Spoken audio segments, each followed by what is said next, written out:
చిచ్చుకాకి train restaurant. పక్షుల గ్రామానికి ఆధునిక ప్రపంచంతో ఉన్న ఒక్క సంబంధం. ఊరి చివరన నది ఒట్టు పక్కగా వెళ్లే ఆ రైలు పట్టాలు మాత్రమే. ఆ గ్రామానికి రైల్వే స్టేషన్ లేదు. ఏ రైలు అక్కడ ఆగదు. కానీ ప్రతి శనివారం మధ్యాహ్నం సరిగ్గా 3 గంటలకు ఒక ప్యాసింజర్ రైలు ఆ పట్టాల మీద నుండి కూ చిప్ చిప్ మంటూ వెళ్తుంది. ఆ శబ్దం వినపడగానే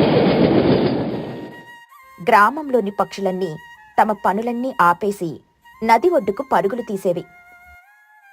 అదొక అలవాటు, ఒక ఆనవాయితీ, ఒక తీరని కల కూడా.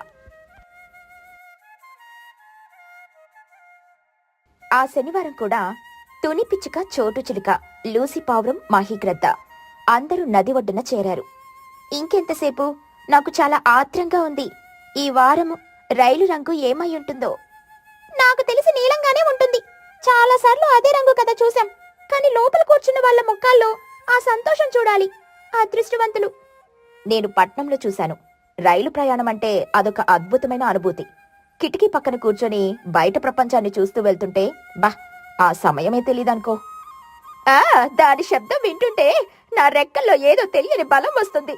అంత పెద్ద ఇనుప పెట్టి అంత వేగంగా ఎలా వెళ్తుందో నాకిప్పటికీ అంతు పట్టదు. ఒక్కసారైనా దాన్ని ఎక్కి దాని శక్తిని అనుభవించాలి. వాళ్ళలా మాట్లాడుకుంటూ ఉండగానే దూరం నుండి కూ అని శబ్దం వినిపిస్తుంది.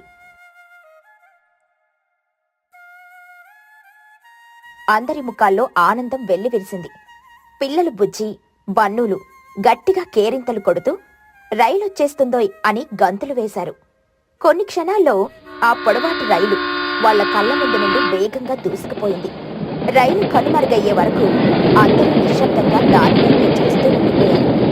తొలి పిచ్చుక నిట్టూరుస్తూ, మన జీవితంలో ఒక్కసారైనా మనం అలా రైలు ఎక్కగలమా? ఈ సంభాషణ జరుగుతున్నప్పుడు ఊరి మధ్యలో ఉన్న చిచ్చు రెస్టారెంట్లో చిచ్చుకాకి మాత్రం చాలా బిజీగా ఉంది. ఆమె ఆ గ్రామంలోకెల్లా ధనవంతురాలు. 10 సార్లు రైలు ప్రయాణం చేసింది. ఆమె రెస్టారెంట్ అంటే ఊర్లో అందరికీ ప్రాణం. ఎందుకంటే ఆమె ఎంత ధనవంతురాలైనా చాలా తక్కువ ధరకే రుచికరమైన భోజనం పెట్టేది. రెస్టారెంట్లో కస్టమర్లతో చిచ్చుకాకి ఇలా అంటుంది. ఏంటి కోహో, ఇంకాస్త పప్పు వేయమంటావా? మొహమాట పడకో. వద్దులే చిచ్చు, కడుపు నిండిపోయింది. నువ్వు చేసే వంట తింటే రోజంతా ఆకలేయదు. ఆమెకు ఊరి ప్రజలు రైలు పిచ్చి గురించి తెలుసు. వాళ్ళు పడే ఆరాటం చూసి తనలో తాను నవ్వుకునేది. ఒకరోజు రాత్రి ఆకాశం నల్లని దుప్పటి కప్పుకున్నట్లు మారింది. ఎవరూ ఊహించని విధంగా ప్రళయం లాంటి గాలివాన మొదలైంది. ఉరుములు మెరుపులతో ఆకాశం దద్దరిల్లిపోయింది. ఆ రాత్రికి చిచ్చుకాకి కష్టపడి నిర్మించుకున్న రెస్టారెంట్ ఆ ప్రచండమైన గాలివానకు తట్టుకోలేక పేక మేడల్లా కూలిపోయింది. మరుసటి రోజు ఉదయం వాన వెలిసింది. కాని చిచ్చుకాకి జీవితంలో చీకటి అలుముకుంది. తన రెస్టారెంట్ శిథిలాలను చూసి ఆమె గుండె పగిలింది. అక్కడే నేల మీద కూలబడి ఏడవడం మొదలుపెట్టింది. అయ్యో దేవుడా, నా సర్వస్వం నాశనం అయిపోయిందే. నా కళ్ళ ముందే నా కళ కూలిపోయిందే. ఆ వార్త తెలియగానే ఊరి ప్రజలందరూ అక్కడికి చేరుకున్నారు. వాళ్ల ముఖాల్లో కూడా తీవ్రమైన విషాదం నెలకొని ఉంది. చిచ్చు, బాధపడకు. ప్రాణాలతో ఉన్నాం. అదే 10,000. రెస్టారెంట్ మళ్ళీ కట్టుకోవచ్చు. అవును చిచ్చు, నువ్వు ధైర్యంగా ఉండాలి. నీకే ఎలా అయితే మా సంగతేంటి? మాకు రోజు నీ చేతి వంట తినే అదృష్టం దూరం చేసినందుకు ఆ దేవుడికి కళ్ళు లేవు. ఇక మాకు తక్కువ ధరలో మంచి భోజనం దొరికే అవకాశం పోయినట్లేనా అని అమాయకంగా అంది లూసి పావురం. చిచ్చుకాకి కొడుకు చిన్ను తల్లిని ఓదారిస్తూ, అమ్మో, ఏడవకు. నువ్వు మళ్ళీ ఇంతకంటే పెద్ద రెస్టారెంట్ కడతావు. నేను నీకు సహాయంగా ఉంటాను. అలా రోజులు గడిచాయి. చిచ్చుకాకి ఆ షాక్ నుండి తేరుకోలేకపోతుంది. తన రెస్టారెంట్ శిథిలాల వైపే చూస్తూ గడిపేది. ఊరి ప్రజలు కూడా తమకు ఇష్టమైన రెస్టారెంట్ను కోల్పోయినందుకు దిగులుగా ఉన్నారు. ఒక శనివారం మధ్యాహ్నం చిచ్చుకాకి తన ఇంటి వరండాలో కూర్చొని ఆలోచిస్తూ ఉండగా దూరం నుండి రైలు శబ్దం వినిపించింది. ఆ శబ్దం ఆమె ఆలోచనలలో ఒక కొత్త ప్రకంపన సృష్టించింది. ఆమె కళ్ళు ఒక్కసారిగా మెరిశాయి. చిచ్చుకాకి తనలో తాను, ఆ రైలు ఊరి ప్రజల కల, నా రెస్టారెంట్ రైలు రెస్టారెంట్. ఆమె ముఖంలో చిరునవ్వు విరిసింది. పరిగెత్తుకుంటూ ఇంట్లోకెళ్లి చిన్నుని పిలిచింది. ఒరే చిన్నగా, నాకొక అద్భుతమైన ఆలోచన వచ్చిందిరా. ఏంటమ్మా అది? నీ ముఖం చూస్తుంటే ఏదో పెద్ద ప్లాన్ వేసినట్లే ఉన్నావు. నేను మళ్ళీ రెస్టారెంట్ కట్టబోతున్నాను, కానీ ఈసారి మామూలు రెస్టారెంట్ కాదు, ఒక ట్రైన్ రెస్టారెంట్. చిన్నుకాకి ఆశ్చర్యంగా, ట్రైన్ రెస్టారెంటా? అంటే అవునరా, మన ఊరి ప్రజలకు రైలు ఎక్కాలని కల కదా. నేను ఆ కలను నిజం చేయబోతున్నాను. ఒక పాత రైలు పెట్టుకొని మన ఊరికి తెప్పించి దాన్ని ఒక రెస్టారెంట్ గా మార్చేస్తాను. అమ్మో, ఆలోచన అద్భుతంగా ఉంది, కానీ అది సాధ్యమేనా? దానికి చాలా డబ్బు, అనుమతులు కావాలి కదా. ఆ సంగతి నేను చూసుకుంటాను, నువ్వు నాకు తోడుగా ఉంటే చాలు అని అంది ఎంతో ఆత్మవిశ్వాసంతో. ఆ రోజు నుండి చిచ్చుకాకి కొత్త ప్రయాణం మొదలైంది. పట్నం వెళ్లి రైల్వే అధికారులను కలిసింది. అమ్మా, మీ ఆలోచన బాగుంది, కానీ అది చాలా ఖర్చుతో కూడుకున్న పని. ఒక పాత పెట్టెను స్క్రాప్ కింద అమ్మగలం, అంతే. ఎంత ఖర్చైనా పర్వాలేదు సార్, మా ఊరి ప్రజల ముఖాల్లో ఆనందం చూడడం కంటే నాకేది ముఖ్యం కాదు. దయచేసి నాకు సహాయం చెయ్యండి. ఆమె పట్టుదలను చూసి అధికారులు అంగీకరించారు. చాలా ప్రయత్నాల తర్వాత ఒక తుప్పు పట్టిన పాత రైలు పెట్టెను కొనడానికి ఒప్పందం కుదిరింది. దాన్ని గ్రామానికి తరలించడం ఒక పెద్ద సాహసం. కాని చిచ్చుకాకి ఏమాత్రం వెనుకడుగు వేయలేదు. ఒకరోజు ఊరి ప్రజలందరూ ఆశ్చర్యపోయేలా ఒక పెద్ద లారీ మీద ఆ పాత రైలు పెట్టె గ్రామంలోకి అడుగుపెట్టింది. అమ్మో, నిజంగా రైలు పెట్టెని తెప్పించింది. ఈ చిచ్చుకాకి మామూలుది కాదు. దీంతో ఏం చేస్తుందో ఏంటో, దీనికి పిచ్చి పట్టిందేమో. చిచ్చుకాకి వాళ్ళ మాటలను పట్టించుకోకుండా నది ఒడ్డున తన పాత రెస్టారెంట్ స్థలంలో ఆ పెట్టెను దించింది. ఆ తర్వాత దాని పునరుద్ధరణ పనులు మొదలయ్యాయి. తుప్పును తొలగించి కొత్త రంగులు వేశారు. లోపల పాత సీట్లను అందంగా మార్చి వాటి మధ్యలో టేబుల్స్ ఏర్పాటు చేశారు. కొద్ది రోజుల్లోనే ఆ పాత పెట్టె ఒక అందమైన విలాసవంతమైన రెస్టారెంట్గా మారిపోయింది. గ్రాండ్ ఓపెనింగ్ రోజు రానే వచ్చింది. ఊరి ప్రజలందరూ ఆ ట్రైన్ రెస్టారెంట్ను చూడ్డానికి గుంపులుగా తరలొచ్చారు. దాన్ని చూసి వాళ్ల నోట మాట రాలేదు. నమ్మలేకపోతున్నాను, నేను పట్నంలో కూడా ఇంత అందమైన రెస్టారెంట్ ని చూడలేదు. చిచ్చు, నువ్వు గ్రేట్. చిచ్చుకాకి అందర్నీ నవ్వుతూ ఆహ్వానించింది. రండి రండి, మీ అందరికలా ఈ రోజు నిజం కాబోతుంది. అందరూ లోపలికెళ్లడానికి ఉత్సాహపడుతుంటే చిచ్చుకాకి వాళ్లను ఆపి ఒక ముఖ్యమైన ప్రకటన చేసింది. మిత్రులారా, ఒక్క నిమిషం. ఈ రెస్టారెంట్ ని నిర్మించడానికి నేను చాలా ఖర్చు పెట్టాను. నా దగ్గర ఉన్నదంతా దీనికే పెట్టాను. అందుకే ఒక చిన్న నిబంధన పెట్టాను. దయచేసి అపార్థం చేసుకోకండి. అందరూ ఆసక్తిగా వింటున్నారు. ఈ ట్రైన్ లోపల కూర్చొని భోజనం చెయ్యాలనుకునే వారికి బిల్లు కొంచెం ఎక్కువగా ఉంటుంది. ఆ అనుభూతికి ఆ మాత్రం వెల పెట్టాలి కదా. కానీ డబ్బులు లేవరని ఎవరూ బాధపడకూడదు. అలాంటి వారి కోసం నేను ట్రైన్ బయట కూడా టేబుల్స్ ఏర్పాటు చేశాను. అక్కడ కూర్చొని ఈ ట్రైన్ ని చూస్తూ నా పాత రెస్టారెంట్ ధరలకి భోజనం చెయ్యొచ్చు. నా వంట రుచిలో ఏమాత్రం ఎలాంటి మార్పు ఉండదు. ఆ మాటలు వినగానే అందరి ముఖాల్లో సంతోషం కనిపించింది. చిచ్చు, నీ తెలివికి నా జోహార్లు. ఎంత అద్భుతంగా ఆలోచించావు, అందర్నీ సంతృప్తి పరిచావు. ఇక ఆ రోజు కొందరు డబ్బులున్న వాళ్ళు, లూసీ, మహి లాంటి వాళ్ళు గర్వంగా ట్రైన్ లోపలికి వెళ్లారు. మిగిలిన వాళ్ళు, తుని, చోటు లాంటి వాళ్ళు సంతోషంగా బయట కూర్చున్నారు. లోపల కూర్చున్న వాళ్ళ అనుభూతి, వావ్, అచ్చం ట్రైన్లో కూర్చున్నట్లే ఉంది. ఈ కిటికీ నుండి బయటికి చూస్తుంటే మనం ప్రయాణిస్తున్నట్లే అనిపిస్తుంది. బయట కూర్చున్న వాళ్ళ అనుభూతి, చూడు బుచ్చి, మనం రైలు పక్కన కూర్చుని తింటున్నాం. ఎంత బాగుందో కదా. ఈ భోజనం రుచి ఇంకా పెరిగినట్లుంది. చిచ్చు ఎక్స్ప్రెస్ వార్త చుట్టుపక్కల గ్రామాలకు కూడా పాకింది. అక్కడి నుండి కూడా పక్షులు తండోపతండాలుగా రావడం మొదలుపెట్టాయి. చిచ్చుకాకి వ్యాపారం ఊహించని స్థాయిలో విజయవంతమైంది. కొన్ని వారాల తర్వాత టోనీ, చోటు వాళ్ళ కుటుంబాలు డబ్బులు దాచుకొని ఒకరోజు సాయంత్రం ట్రైన్ లోపల భోజనానికి వెళ్లారు. వాళ్ళు లోపలికి అడుగుపెట్టినప్పుడు వాళ్ళ కళ్ళల్లో ఆనందం, సంతృప్తి వర్ణనాతీతం. అమ్మా, మనం నిజంగా ట్రైన్ లో ఉన్నాం. నా కళ్ళ నిజమైంది. టోనీ పిచ్చుక కళ్ళల్లో నీళ్లతో, అవునమ్మా, ఇదంతా చిచ్చు వల్లే సాధ్యమైంది. అప్పుడు చిచ్చుకాకి వాళ్ళ టేబుల్ దగ్గరికి వచ్చింది. ఏంటి తుని, ఎలా ఉంది మన చిచ్చు ఎక్స్ప్రెస్? చిచ్చు, నీకు ఎలా కృతజ్ఞతలు చెప్పాలో నాకు తెలియడం లేదు. నువ్వు కేవలం ఒక రెస్టారెంట్ను మాత్రమే కాదు, మా అందరి కళను కూడా నిర్మించావు. నువ్వు మా పాలిట దేవతవు. ఆ మాటలకు చిచ్చుకాకి మనసు ఆనందంతో నిండిపోయింది. ఆ రోజు ఆమెకు అర్థమైంది, వ్యాపారంలో డబ్బు సంపాదించడం కంటే ఇతరుల ముఖాల్లో ఆనందాన్ని చూడడంలోనే అసలైన సంతృప్తి ఉందని తెలుసుకుంటుంది. చిచ్చుకాకి రాత్రి వంటలు. పక్షుల గ్రామంలో చిచ్చుకాకి ఒక పేరుంది. కాదు కాదు, చాలా పేర్లున్నాయి. కొందరు ఆమెను పిసినారి చిచ్చు అంటారు, మరికొందరు డబ్బుల పిశాచి అంటారు. ఆమె కొడుకు చిన్ను మాత్రం ప్రేమగా అమ్మా అని పిలుస్తాడు. చిచ్చుకాకి పిసినారితనానికి పరాకాష్ట. గ్యాస్ అయిపోతుందేమోనని గట్టిగా ఊపిరి కూడా పీల్చదు. ఆ ఏడాది ఎండలు మండిపోతున్నాయి. ఇళ్లల్లో ఉక్కపోత భరించలేక పక్షులన్నీ రాత్రిపూట పెరట్లో మంచాలేసుకొని చల్లగాలికి నిద్రపోవడం మొదలుపెట్టాయి. ఇది చూసిన చిచ్చుకాకి మెదడులో ఒక బల్బు వెలిగింది. కాదు, ఒక ఫ్లడ్ లైట్ వెలిగింది. ఒకరోజు రాత్రి కొడుకు చిన్నుకు నీళ్ల చారు పోసి అన్నం పెట్టింది. అమ్మో, ఇదేంటమ్మా, రోజు ఏ నీళ్ళ చారైనా కనీసం ఇందులో ఒక పప్పు గింజైనా వెతుకుతామంటే కనిపించడం లేదు. ఒరే చిన్నుగా, మాట్లాడకుండా తినరా.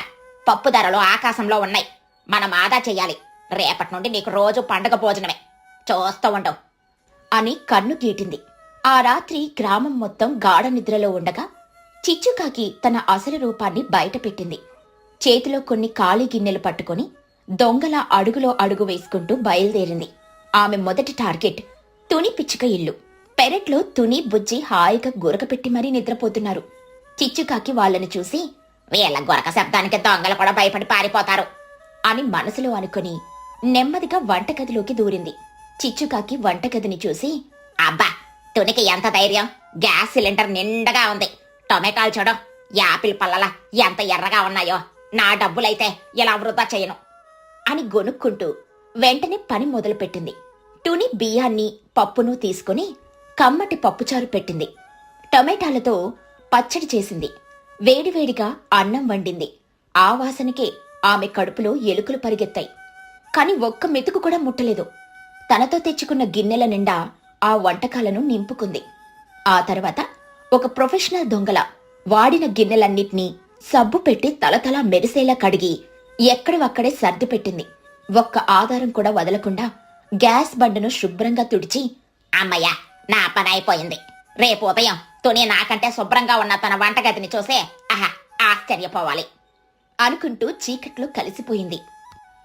ఇక ఇంటికెళ్ళాక చిన్నును నిద్రలేపింది. ఒరే చిన్నగా, లేరా, చూడు నీకోసం ఏం తెచ్చాను.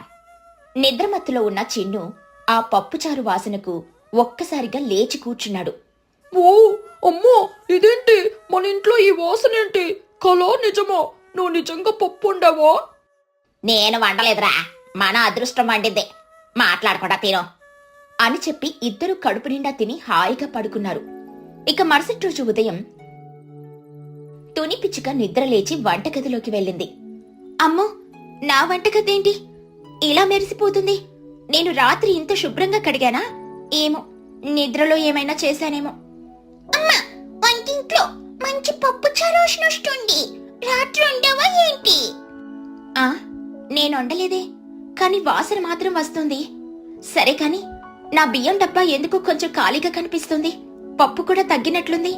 ఏంటో ఈ వింత అని తనలో తాను గొనుక్కుంది. ఆ రోజు రాత్రి చిచ్చుకాకి టార్గెట్ చోటు చిలుక ఇల్లు. చోటు ఇంట్లో బెల్లం, నెయ్యి వాసనలు చిచ్చుని పిలిచాయి. చిచ్చుకాకి చోటు ఇంట్లో, ఈ చోటోకి ఎంత కొవ్వో, డబ్బా నిండా నెయ్యి పెట్టుకుంది. అదే నా ఇంట్లో అయితే నెయ్యి డబ్బా వైపు చూస్తేనే డబ్బులు కట్ చేస్తాను అనుకుంటూ వేడివేడిగా శనగపిండితో లడ్డూలు చేసి తన గిన్నెలో నింపుకొని ఎప్పట్లాగే అన్నీ శుభ్రం చేసి మాయమైపోయింది. ఇక మరుసటి రోజు ఉదయం చోటు చిలుక ఇంట్లో సంభాషణ. అమ్మా, ఇంట్లో లడ్డు వాసన వస్తోందే, నా కోసం చేసావా? నేను చేయలేదురా, కానీ నా నెయ్యి డబ్బాలో ఎవరో చెయ్యి పెట్టినట్లుంది. శనగపిండి కూడా కొంచెం తగ్గింది. కానీ విచిత్రం ఏంటంటే నా గిన్నెలన్నీ నేను కడగని దానికంటే తెల్లగా ఉన్నాయి. మన ఇంట్లోకి ఏదైనా మంచి దయ్యం వచ్చిందేమో. ఈ మంచి దయ్యం కథ గ్రామం మొత్తం పాకింది.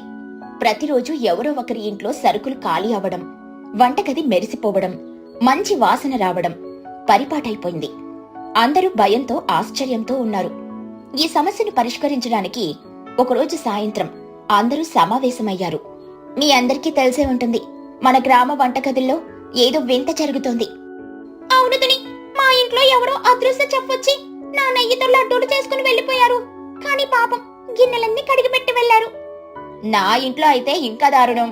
నేను పట్నం నుండి తెచ్చుకున్న ఖరీదైన ఆలివ్ ఆయిల్ వాడారు, కానీ దానికి బదులుగా నా ఫ్లోర్ ని షాంపూ పెట్టి కడిగినంత శుభ్రం చేశారులే. నాకు ఆ దొంగ మీద కోపం రావాలో జాలి పడాలో అర్థం కావడం లేదు. ఆ ఇదేదో క్లీన్లీనెస్ దయ్య పనై ఉంటుంది. మన సరుకులు తీసుకున్నా మనకు శుభ్రత నేర్పిస్తోంది. అందరూ మాట్లాడుకుంటూ ఉంటుంటే చిచ్చుకాకి అమాయకంగా ముఖం పెట్టి, అయ్యా ఎంత ఘోరం, ఈ దయ్యం మా ఇంటికి కూడా వచ్చింది. నా విలువైన ఉప్పు డబ్బాలో నుండి ఒక 10 ఉప్పు పలుకులు తీసుకుని వెళ్లిపోయింది. నేను రాత్రంతా ఏడుస్తూనే ఉన్నాను అని కన్నీళ్లు పెట్టుకుంది. అందరూ చిచ్చుకాకిని ఓదార్చారు. ఆ రాత్రి నుండి అందరూ జాగ్రత్తగా ఉండాలని, వంటగదికి తాళాలు వేసుకుందామని నిర్ణయించుకున్నారు. ఆ సమావేశం తర్వాత చిచ్చుకాకి భయం వేసింది. అమ్మా, వీళ్ళు చాలా సీరియస్ గా ఉన్నారు, దొరికితే నా పరువు పోతుంది అని అనుకుని కొన్ని రోజుల పాటు తన రాత్రి వంటల కార్యక్రమాన్ని ఆపేసింది. మళ్లీ ఇంట్లో నీళ్లచారు కథ మొదలైంది. అమ్మో, ఏమైంది? ఆ మంచి దయ్యం మన ఇంటికి రావడం మానేసిందో? మళ్ళీ ఈ చారేంటి? ఆ దయ్యానికి జలుబు చేసిందట్రా, అందుకే రావడం లేదు. అయ్యో, అయితే మన గతి ఇంతేనా అని ముఖం చిన్నపుచ్చుకున్నాడు. కొడుకు ముఖంలోని నిరాశను, తన పిసినారితనాన్ని తట్టుకోలేక చిచ్చుకాకి మళ్లీ తన సాహసయాత్రను మొదలు పెట్టాలని నిర్ణయించుకుంది. ఈసారి దొరకకుండా ఇంకా జాగ్రత్తగా ఉండాలి అని అనుకుంది. కాని ఆమె మొదలుపెట్టిన మరుసటి రోజే గ్రామంలో మళ్లీ కలకలం మొదలైంది. దయ్యం ఈజ్ బ్యాక్ అంటూ అందరూ మళ్లీ సమావేశమయ్యారు. మళ్లీ మొదలైంది. ఈసారి నా ఇంట్లో పులిహోర చేశారు, నా ఇంట్లో బూరెలు. ఈసారి చిచ్చుకాకి రాలేదేంటి సమావేశానికి? అవును కదా, అదే నాకు అనుమానంగా ఉంది. పోయినసారి ఉప్పు పోయిందని ఊరంతా ఏడ్చింది, ఈసారి రాలేదంటే ఏంటర్థం? అందరిలోనూ చిచ్చుకాకి మీద అనుమానం బలపడింది. నాకు ఆలోచన వచ్చింది. మనం మాటలతో సమయం వృధా చేయడం కంటే టెక్నాలజీని వాడుకుందాం. మనమందరం మన ఇంటి ముందు సీసీ కెమెరాలు పెట్టుకుందాం. అప్పుడు దొంగ ఎవరో దొర ఎవరో తెలిసిపోతుంది. ఈ ఆలోచన అందరికీ నచ్చింది. వెంటనే అందరూ తమ ఇంటి ముందు వంటగదికి కనిపించేలా సీసీ కెమెరాలను ఏర్పాటు చేసుకున్నారు. ఈ విషయం తెలియని చిచ్చుకాకి ఆ రాత్రి తుని పిచ్చుక ఇంట్లో ఫ్రెష్ గా కొన్న పన్నీర్ వాసన చూసి, ఈ రోజు చిన్నకి పన్నీర్ బటర్ మసాలా చేసి పెడతాను అని నిర్ణయించుకుని పని ముగించుకుని అన్ని శుభ్రం చేసి చిచ్చుకాకి తన ఇంటికి వెళ్లిపోయింది. ఇక మరుసటి రోజు ఉదయం తుని పిచ్చుక ఎంతో ఉత్సాహంగా కెమెరా ఫుటేజ్ చెక్ చేసింది. అది చూడగానే ఆమె షాక్ అయింది. అమ్మో, దయ్యం కాదు, దయ్యాలకి అమ్మ మొగుడు ఈ చిచ్చుకాకి అని గట్టిగా అరిచింది. వెంటనే ఆ ఫుటేజ్ ను ఊరందరికీ చూపించింది. అది చూసి అందరూ పగలబడి మరీ నవ్వారు. కొందరు కోపంతో ఊగిపోయారు. అందరూ కలిసి ఒక ఊరేగింపులా చిచ్చుకాకి ఇంటికి బయలుదేరారు. వాళ్ళు వెళ్లేసరికి చిచ్చుకాకి చిన్ను ఇద్దరు వరండాలో కూర్చొని వేడి వేడి పన్నీర్ బటర్ మసాలాను పూరీలతో తింటున్నారు. ఏంటి చిచ్చుగారు, టిఫిన్ చేస్తున్నారా? పన్నీర్ బటర్ మసాలా భలే కుదిరినట్లుంది. నా పన్నీర్, నా వెన్న, నా మసాలాలు, కాని వంట మాత్రం నీదే. ఒప్పుకోవాలి. చిచ్చుకాకి అది విని షాక్ అయింది. ఏంటి తనే, ఏం మాట్లాడుతున్నావు? నేనెందుకు నీ ఇంట్లో వంట చేస్తాను అని అమాయకంగా అడిగింది. లూసీ పవరం ముందుకొచ్చి సీసీ కెమెరా ఫుటేజ్ చూపించి, ఈ సినిమాలో హీరోయిన్ నువ్వే చిచ్చు, నీ నటనకు ఆస్కార్ అవార్డు ఇవ్వచ్చు. ముఖ్యంగా ఉల్లిపాయలు కోసేటప్పుడు నీ ఎక్స్ప్రెషన్స్ అద్భుతం అని అంది. ఇక తప్పించుకునే దారి లేదని తెలుసుకున్న చిచ్చుకాకి కొత్త నాటకం మొదలుపెట్టింది. చిచ్చుకాకి ఏడుస్తూ, అయ్యో మీకు తెలియదు, నాకు నిద్రలో నడిచే జబ్బుతో పాటు నిద్రలో వంట చేసే జబ్బు కూడా ఉంది. రాత్రి ఏం చేస్తానో నాకే తెలియదు. ఉదయం లేచి చూస్తే నా గిన్నెల్లో ఎవరో వండిన వంటకాలు ఉంటున్నాయి. నేనే ఆశ్చర్యపోతున్నాను. ఆ మాటలకు అందరూ ఒక్కసారిగా నిశ్శబ్దమై ఆ తర్వాత పగలబడి మరీ నవ్వారు. చిచ్చు, నీ నాటకాలు, నీ పిసినారితనం గురించి ఊరందరికీ తెలుసు. నిజం ఒప్పుకో. చివరికి చిచ్చుకాకి నిజం ఒప్పుకుంది. అవును, గ్యాస్ సరుకుల డబ్బులు ఆదా చేద్దామనే అలా చేశాను, నన్ను క్షమించండి అని అందరి కాళ్ల మీద పడింది. అందరూ ఆమెను బాగా తిట్టారు. కాని ఆమె పరిస్థితికి జాలిపడి ఇప్పటి వరకు వాడిన సరుకులన్నిటికీ లెక్క కట్టి డబ్బులివ్వు, ఇంకోసారి ఇలాంటి పని చేశావంటే ఊరుకోం అని హెచ్చరించి మరీ వెళ్లిపోయారు. ఆ రోజు సాయంత్రం చిచ్చుకాకి జీవితంలో మొదటిసారిగా తన సొంత డబ్బులతో కిరాణా కొట్టుకెళ్లి సరుకులు కొనడం ఊరంతా చూసి చాలా సంతోషపడ్డారు.